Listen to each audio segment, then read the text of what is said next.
আসসালামু আলাইকুম জনাব বাবুল হোসেন বাবলু ভাই। আমরা চ্যানেল বাংলা 24-এর পক্ষ থেকে আপনার এই ইউনিয়নের 1 নং ওয়ার্ডে আজকে এসেছি। ইউনিয়নের শুরু যেখান থেকে এবং বর্ডার অঞ্চল এই এলাকায় আমরা ঘুরে দেখেছি, মানুষের সাথে কথা বলেছি। কিছু উন্নয়ন হয়েছে, এখনও কিছু অনেক উন্নয়ন বাকি। তো আপনি 5 বছর আবারও মানুষ আপনাকে ভোট দিয়ে নির্বাচিত করেছে। তো এই 5 বছর আপনার এই ওয়ার্ডের জন্য এবং এই এলাকার জন্য আসলে কোন কোন কাজগুলো বেশি প্রয়োজন বলে মনে করেন? আমি মনে করি আমার ফয়সাল ভাইয়ের উদ্যোগে 19 নং পূর্ব চরমটা ইউনিয়নের 1 নং ওয়ার্ড অবহেলিত ওয়ার্ড, যে কোনো চেয়ারম্যান মহোদয় আসে আমাদের ওয়ার্ডের প্রতি সুনজর রাখে না।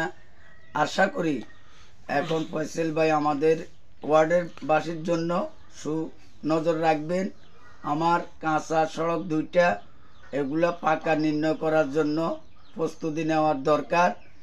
আর 5টা কাঁচা সড়ক রাস্তা আছে, এগুলা মেরামত করার দরকার।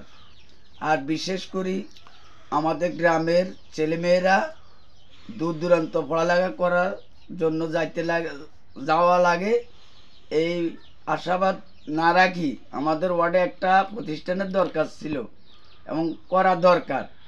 এটার উদ্যোগ যদি আমি সহকারে চেষ্টা করবো, আমার ফয়সাল ভাইয়ের উদ্যোগে একটা স্কুলের ব্যবস্থা করে দেন, তাহলে আমার এলাকার ছেলেমেয়েরা সুন্দরভাবে পড়ালেখা করতে পারবে, ইফটিজিং বন্ধ হবে, কোনো সমস্যা হবে না।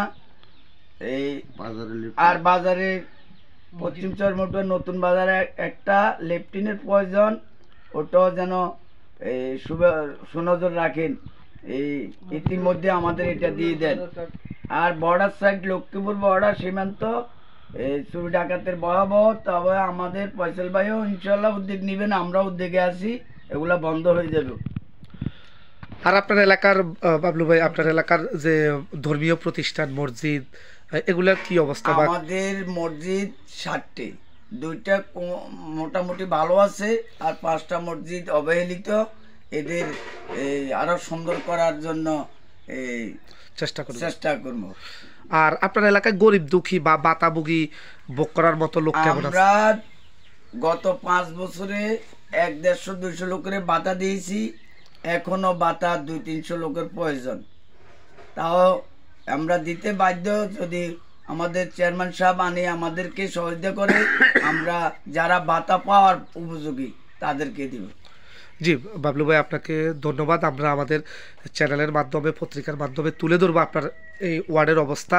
বিগত দিনে আপনি যে দায়িত্ব পালন করেছেন সেটাও আমরা জানি, এবং এই 5 বছরও যাতে সঠিক সুন্দরভাবে দায়িত্ব পালন করে আপনার এলাকায় যে অসম্পূর্ণ কাজগুলি, আশা করি সেটা আপনি সম্পূর্ণ করার চেষ্টা করবেন।